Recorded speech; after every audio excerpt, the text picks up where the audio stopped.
Imagine the rapid advance of the 1940 Blitzkrieg.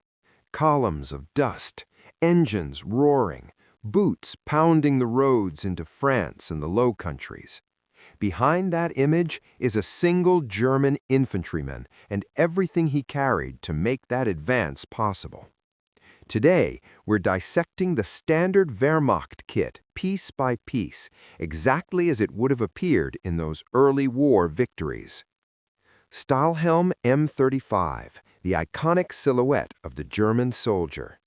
Introduced in 1935 as an update to the World War I design, this steel helmet featured a rolled edge and separate pressed air vents, giving it that instantly recognizable profile. In 1940, it typically wore a smooth apple green or field gray finish, with decals still proudly displayed on the sides. It offered real ballistic protection against shell splinters and falling rubble, and, just as importantly, presented an intimidating profile to opponents who saw its shape rising over the horizon. M36 Field Tunic, Feldbluse. The classic early war field gray wool tunic defined the look of the Blitzkrieg army. Distinguished by its dark bottle green collar, pleated pockets, and high-quality wool, it reflected a time before rationing and shortages forced simplified cuts and cheaper materials. In 1940, this tunic was what British and French troops saw advancing toward them, neat, disciplined, and professionally equipped. Stone gray trousers, Longhosen. Unlike later in the war, when trousers were dyed to match the tunic, the early war German soldier usually wore stone gray wool pants. These slate-colored trousers created a subtle but distinctive two-tone contrast against the greenish tunic, an aesthetic that has become inseparable from images of the 1940 campaigns. Leather jackboots, Marschstiefel. The thundering sound of Blitzkrieg often came from these tall black jackboots marching in step. Made from thick leather, with hobnailed soles for grip and durability, they were imposing, long-lasting, and ideal for parade ground precision. In the field, they were heavy on long marches and demanded constant cleaning and greasing, but they were deeply valued as a mark of the professional German soldier. Kar 98K rifle, the backbone of the Wehrmacht. This Mauser-pattern bolt-action carbine, adopted in 1935, chambered the powerful 7.92 by 57 mm round. With a 5-round internal magazine loaded by stripper clips, it combined accuracy, ruggedness, and familiarity, serving as the primary tool of the German infantryman from Poland to Russia. In skilled hands, it could deliver precise fire at long range and brutal effect up close. Model 24 steel hand grenade stick grenade, often called the potato masher. This steel-headed grenade on a wooden handle became another visual symbol of German infantry. The long handle allowed for longer distance throwing and better leverage from trenches or behind cover. To arm it, the soldier unscrewed the bottom cap, pulled the internal porcelain bead to ignite the fuse, and hurled it before the timed charge detonated amid enemy positions. The black leather belt, the foundation of the soldier's load-bearing gear. Made from thick blackened leather and closed with a distinctive metal buckle, this belt supported the core of the fighting load, ammunition pouches, bayonet, bread bag, and sometimes a shovel or sidearm. It cinched the entire kit together under the tunic and Y-straps. Wehrmacht belt buckle, Gott mit uns. Stamped from steel or aluminum with a pebbled finish, the front showed the hare eagle encircled by laurels and the motto Gott mit uns, God with us, a traditional Prussian slogan carried into the new German army. It was both a functional fastening and a daily reminder of the ideology and heritage the soldier was told he represented. Gas mask canister M30/M38. This ribbed metal cylinder, carried on a web or leather sling, officially housed a gas mask assembly. Germany never forgot the gas horrors of World War I. In reality, by 1940, many soldiers treated it as a multi-purpose container, still keeping the mask inside, but using extra space in the lid or between components to stash essentials like cigarettes, chocolate, or small personal items. Kar 98K leather ammo pouches. Worn in pairs on the front of the belt, these black or brown three-compartment leather pouches were purpose-built for rifle ammunition. Each pouch held multiple 5-round stripper clips, giving a rifleman roughly 60 rounds at the hip, ready to feed his Karabiner 98K in seconds under fire. Bread bag M31, Broodbeutel. The soldier's carry-all, an asymmetrical canvas satchel clipped to the belt and often also to the canteen strap. Inside went daily rations, a small cleaning kit for the rifle, spare socks or foot wraps, and personal effects like letters, tobacco, and a penknife. It was humble but indispensable. Canteen M31 with felt cover. This aluminum flask, carried in a felt or wool cover and attached to a cup, provided water, or whatever liquid was available, on the march. The felt cover helped muffle metallic clinking and offered minimal insulation, while the metal cup strapped to the outside served for coffee, soup, or a quick drink from a stream. Mess kit M31 Kochschier. The kidney-shaped aluminum container strapped to the outside of the bread bag or pack served as the soldier's entire kitchen. The bottom part held stew or soup ladled from field kitchens, and the lid doubled as a plate, frying pan, or coffee cup. In the field, he might heat food directly over an Esbit stove or small fire with this scratched and blackened tin. Zeltbond 31, Splinter Camo Shelter Quarter. A triangular piece of water-repellent canvas printed in the distinctive German splinter camouflage pattern, the Zeltbond could be worn as a poncho to shed rain or thrown over gear for concealment.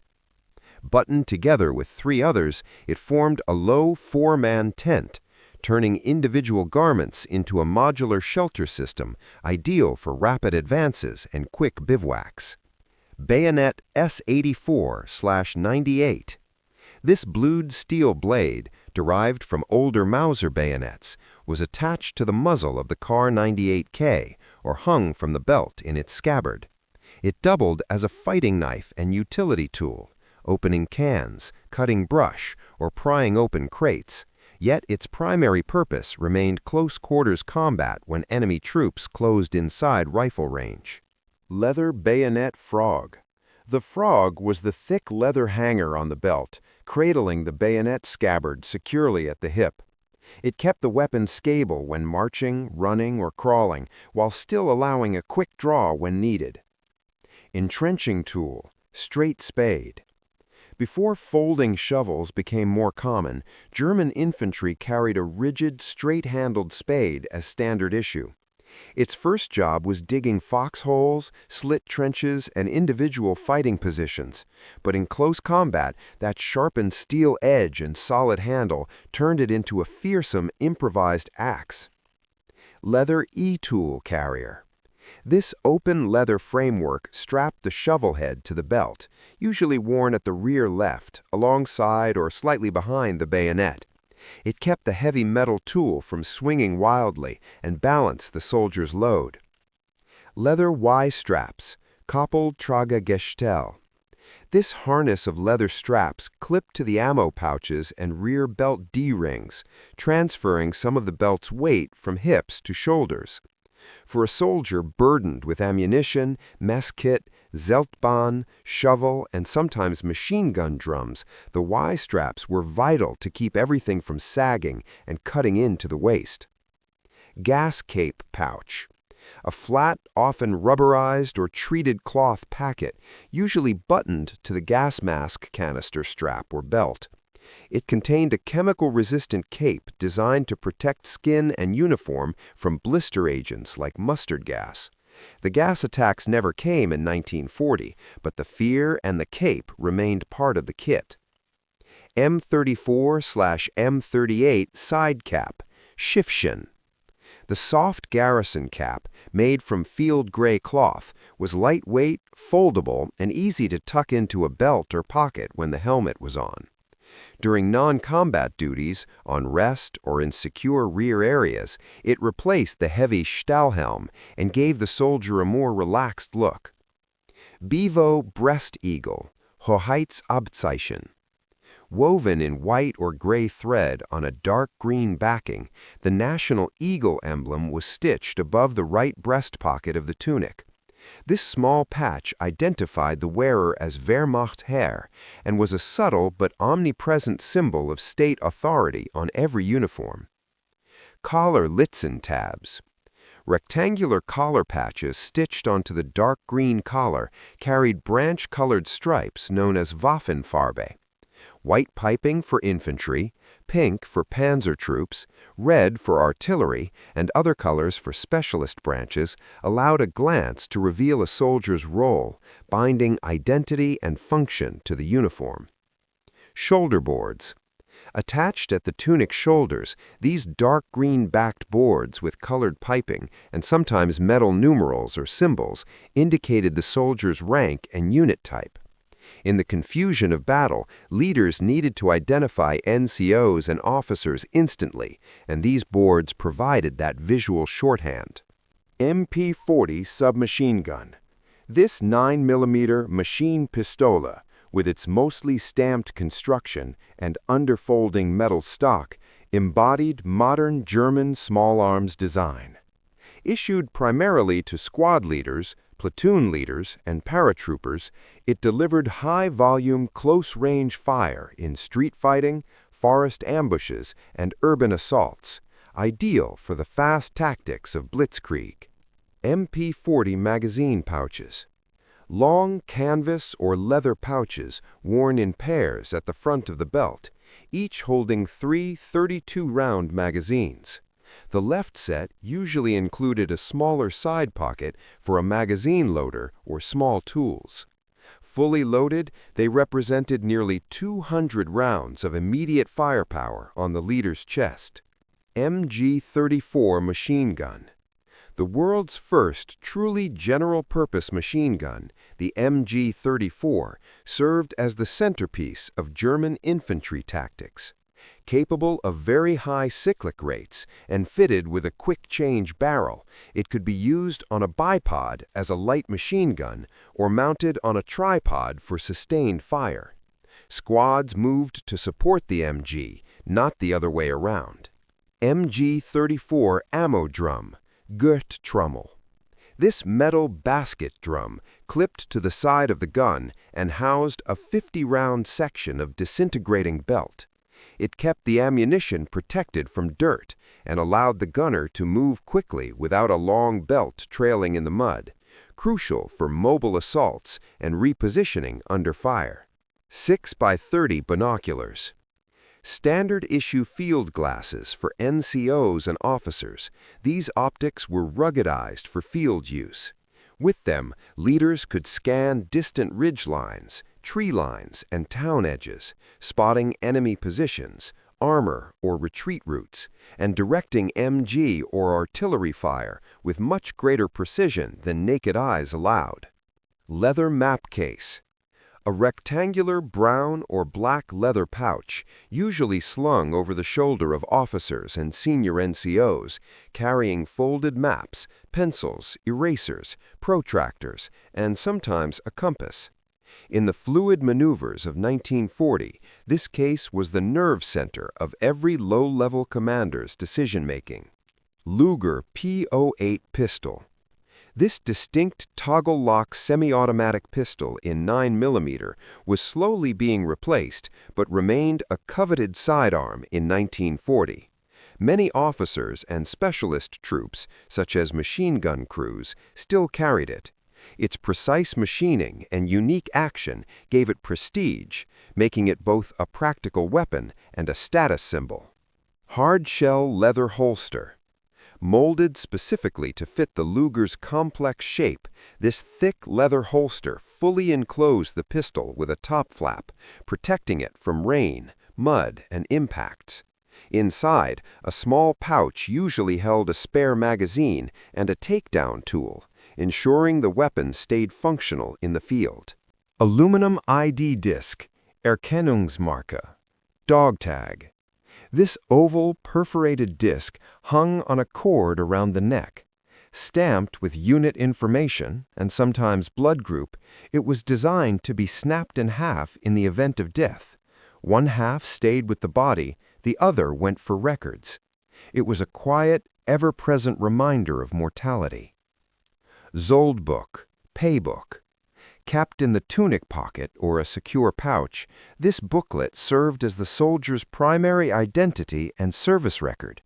It listed personal details, pay, vaccinations, issued weapons and equipment, promotions, and any hospitalizations, a paper trail of a man's war. Bakelite fath container, the butter dish.